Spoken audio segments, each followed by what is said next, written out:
Thank you so much for tuning in today. I am Diana Paquet, and I currently don't know what my podcast is going to be called anymore. It was called The Diana Show because I couldn't think of anything else. And now I'm playing with a whole bunch of different names because I kind of want to rebrand. I feel like I have a lot to say and a lot that I want to do. I really see this as something that I'll do well into my 50s, 60s, 70s, creating content, and I guess you'd call it like journalism, was what I had originally gone to school for. It's always something I've been interested in. And this is something that really interests me and lights me up, making content for people that supports them, makes them feel excited. There's nothing better for me, aside from maybe like rolling around on the floor with my 7-year-old right now, than getting a message from an old friend or from someone in Australia I don't even know that's like, hey, this piece of content you made really resonated with me and helped me. And it really made me smile, or it really helped me see things in a different way with my kids or whatever. So this is what I love to do. Working towards a name. I'm working towards figuring out the lighting. I'm working towards like making like my bedroom studio correct or whatever. But I've been sitting around talking into a mic for 450 episodes, and I really, really wanted to start doing video for a couple of different reasons. One being I want to interview people, and these beautiful women and men that I want to interview, I feel like I want to show their face and their story. I feel like it helps tell the story so much more when you can see the person if you want to.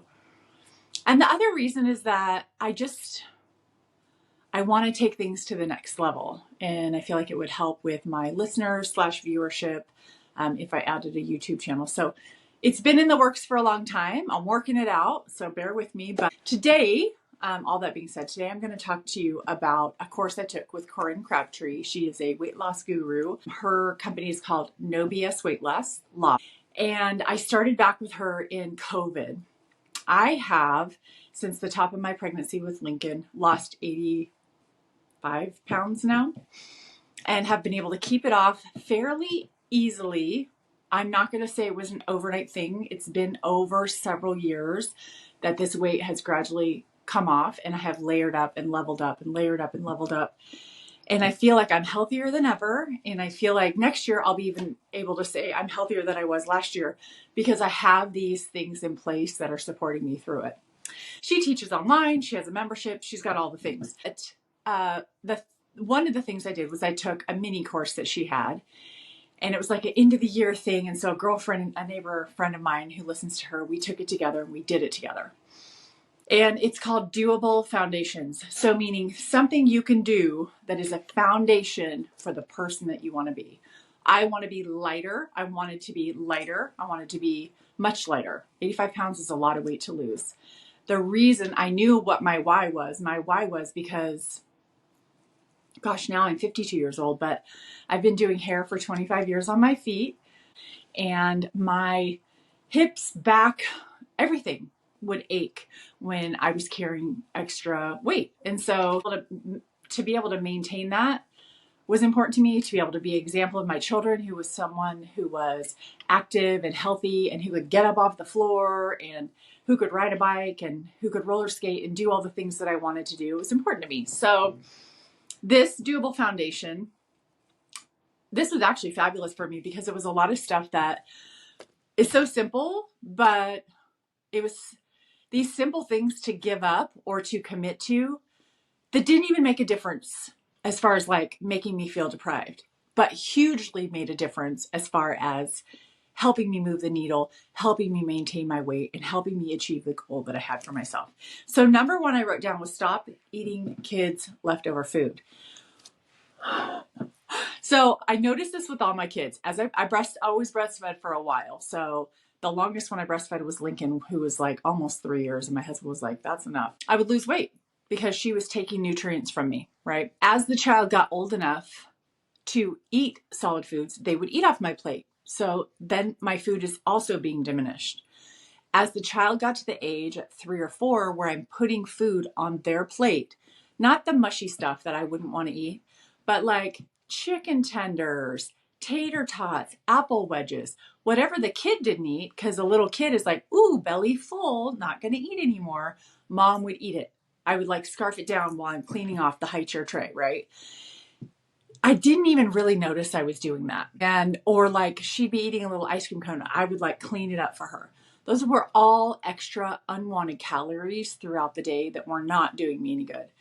And getting into my mind, I am not the garbage pail.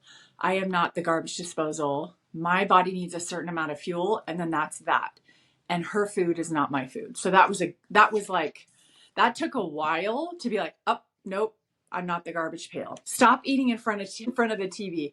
I just absolutely will not sit in front of the TV and eat anymore. That was probably one of my biggest, hardest things to overcome, in that I would slip into it unconsciously. I would sit down on the couch, turn on the TV to watch something I didn't even like something I didn't even care about, that wasn't even like really fun to watch. And all of a sudden I'd be like, oh my gosh, you know what sounds good? That was a little on my shoulder. Hey, you know what sounds good? And I would make myself, whatever, pretzels, cheese, olives, something yummy and salty to snack on, or something sweet. And I'd eat it and it would be gone. And I mean, sometimes this food that I was eating was like, sometimes it was spaghetti in the afternoon, spaghetti sauce and meatballs. It's like a whole meal at least I was eating at that like 3 o'clock hour, when I was exhausted and I really just needed to chill out and I needed to find a better way to relax. So stopping eating in front of the TV, I would actually get more conscious about what, if I was going to have a snack, how big is the snack? How much am I eating? Connect with your stomach. Are you actually full? Like that kind of stuff. That really helped a lot. Stop eating after dinner. One of my big comforts was to cook dinner, clean up dinner. And I always been really great about making my kids help with cleaning up dinner, but that's not always as relaxing as just doing it yourself, because A, you're teaching kids how to do it. B, they're complaining about it. C, everyone's exhausted. D, some kids can't participate so they got sports, so other kids are pissed off about that. So it was always like this kind of like, as much as I was trying, it was a bit of a calamity sometimes. So I would, again, want to relax, and I'd sit down on the couch to watch TV. I did that 3 o'clock hour, as I was saying before. I would sit down to watch TV at, 8 o'clock. Oh, you know what sounds good. And I didn't need any more calories. I definitely didn't. And I definitely didn't at that time of night. Getting into a lifestyle where I'm like, I don't eat after dinner. And one of the things that helps me, I just come up and brush my teeth and be like, my mouth is closed for the night. No more food is going in here. A huge doable foundation for me was actually planning out my food for the week. So it used to be that I would meal plan. When I had all the kids in the house, I'd be like, all right, we're having, grilled chicken and, veggies and rice on Monday, and tacos and meatloaf or whatever. And I would plan it all out. Now what I do is I food prep a bunch of different kinds of meats that can be thrown on veggies, and it's all ready to go. But actually thinking ahead about what you're going to eat, because you're going to make better choices when you're not starving and desperate for food in the moment. Starting Lincoln's bedtime routine by 7:45. This super duper helped with our stress level. It helped the teenagers because it gave them a space to be downstairs and do the little cute things that teenagers do, like drop a cuss word every now and then. We would take the little kid upstairs, get her ready for bed, do her story time, and it just took the stress level down a lot. And that doable foundation really, really helped with my stress level. And because my stress level was helped, then I wasn't reaching for like a snacky food to calm myself down. Another doable foundation was taking care of my skin. Having something else to do to relax me besides eating, because you're going to see in all these that I list off that one of the things I used to really do was comfort myself by overeating. So having other ways to relax, having other ways to bring my stress levels to a normal level was a huge benefit to me. I started taking better care of my teeth.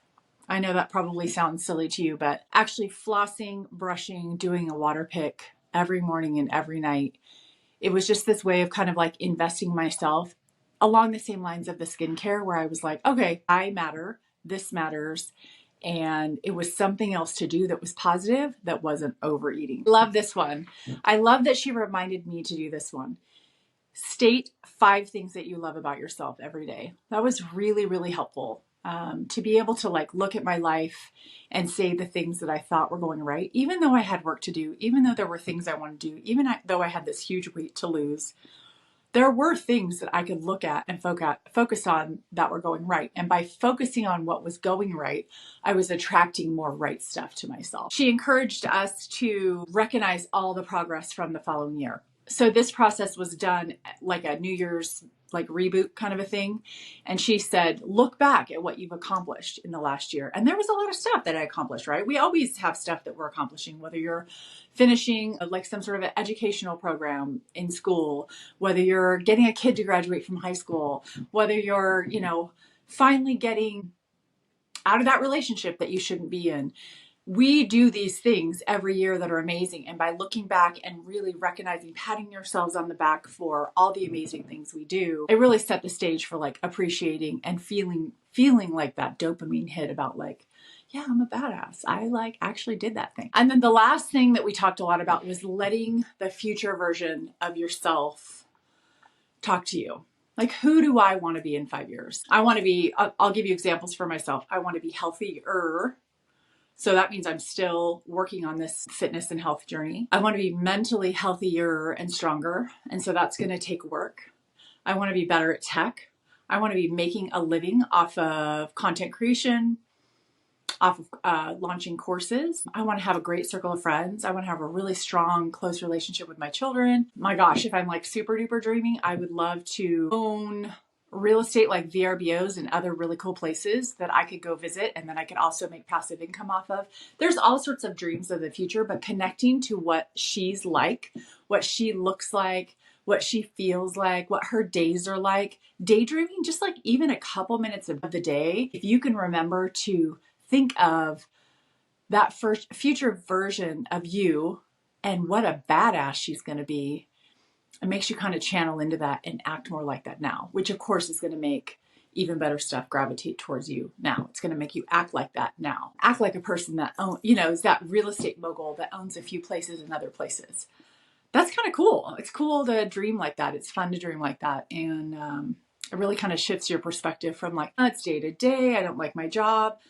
Yeah, like there's things I don't like about my life right now. There's things that I'm looking to change and up level, but I'm working on it, right? And so are you. So anyway, those were the doable foundations. Some of those apply to weight loss, fitness, health journey. Other of them just apply to your mental health, but it's all a big picture, right? So anyway, I hope you enjoyed that and I will look forward to talking to you next time. Bye.